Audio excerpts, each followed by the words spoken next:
ভারতের ক্ষেপণাস্ত্র হামলায় পাকিস্তানের 8 জন নিহত। সেখানে একজন বাচ্চা শিশু আছেন, আবার নারীর সংখ্যাও বেশি হয়েছে। এবার অনেকের মনে শান্তি, হ্যাঁ, অনেকে অনেক দিন থেকে চাচ্ছে যে ভারত আর পাকিস্তান যুদ্ধ লাগুক। এটা অনেক দিন থেকে অনেকের কামনা। তো কি লাভ হলো?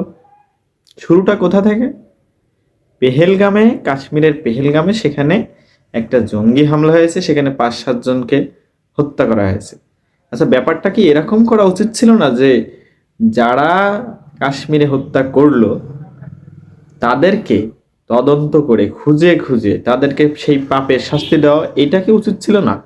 তা না, কি করা হলো যে যারা হত্যা করেছে তাদের গায়ে দাড়ি ছিল, তাদের পাঞ্জাবি পরা ছিল, সুতরাং এটা পাকিস্তানের, এবং এই পাকিস্তানের বিরুদ্ধে আমরা এখন ক্ষেপণাস্ত্র মারবো, মিসাইল মারবো, আমরা এখন গুলি করব।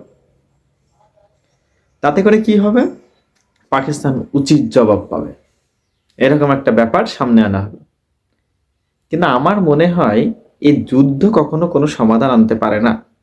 কারণ যেখানে আপনি ক্ষেপণাস্ত্রটা মানলেন, যে 8 জন মানুষ মারা গেল, তারা হয়তো জানেও না যে যুদ্ধ কি, পেহেলগামে কি ঘটনা ঘটেছিল, কেন তাদের উপরে, মানে মরার পরেও তারা জানতেও পারলো না যে কেন তাদেরকে হত্যা করা হলো।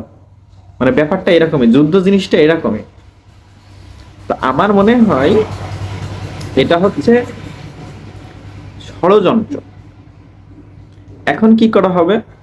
পাকিস্তান একটা জবাব দেওয়ার জন্য তাদেরকে পাল্টা আক্রমণ করবে, কিছু ক্ষেপণাস্ত্র মারবে, কিছু মিসাইল মারবে। তাতে করে আবার কি হবে? আবার দেখা যাবে কিছু ভারতীয় মানুষ তারা হত্যার শিকার হবে। লাভটা কি হলো ভাই? কোনো লাভ কি হয়েছে আদৌ? যারা অসহায় মানুষ, শুধুমাত্র তাদের প্রাণ যাচ্ছে। যারা এই যুদ্ধ বা এইসব ব্যাপার সম্পর্কে জানাই না, তাদের জীবন যাচ্ছে। তা আমি বলবো যুদ্ধ বাদে একটা আলোচনার মাধ্যমে শান্তি নিয়ে আসার জন্য।